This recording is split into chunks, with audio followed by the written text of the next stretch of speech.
Yo, how long it has been? Welcome back to our channel, and today we're gonna have a fresh new grime.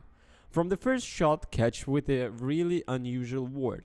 One should hardly expect an understandable story if it begins with two giant stone bodies rotating in the void of space.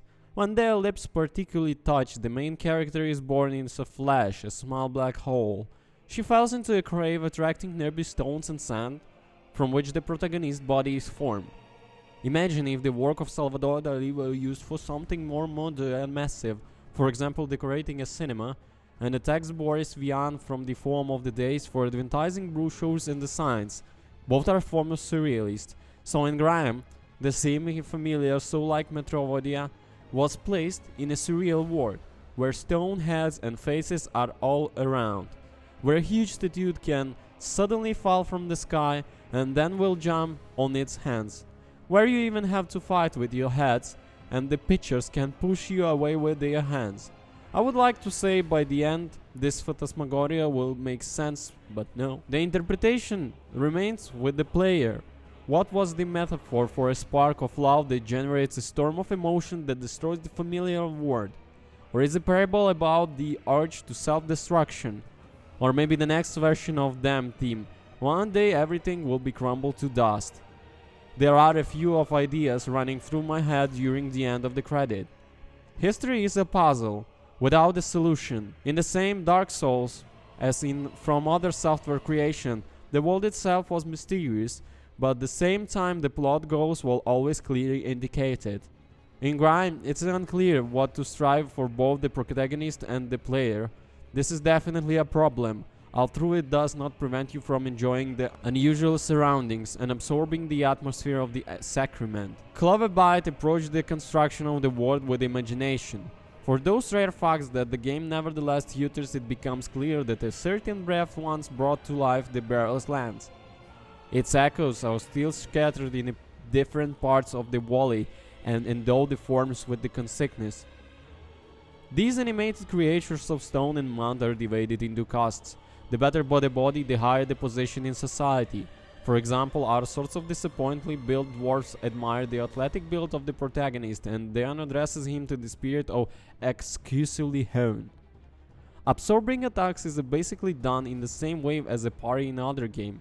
Here, however, you use your head to start off the damage, and you also suck in when they're attacking you.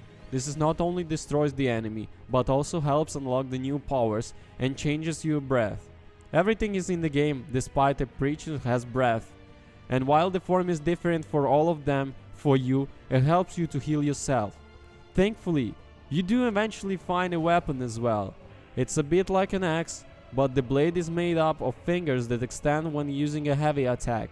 Most of the weapons are this style grotesque, with one even being a mace that basically screams you when you use it. You can dodge too, and you need to use all of your skills to survive against basically everything in the game that wants you dead. It's not just the combat, which is responsive, widely, and disgustingly delightful, but the exploration and movement too. As you unlock the new abilities, the world opens in way wider and you find yourself pulled on by new mysterious and curiosities at every turn. Every unturned stone should be investigated, and the treasures hide everywhere. At no point did I feel as true the Grime had anything but the utmost respect for both of my ability, my time, and nothing makes me happier when it came the case. I am in love with this tortured world. I'm certain that everything here hates me, but I wouldn't change it for a second. Grime does an incredible job of making the uncomfortable feel right and the wrong feel uncomfortable, and it's nearly impossible to put down.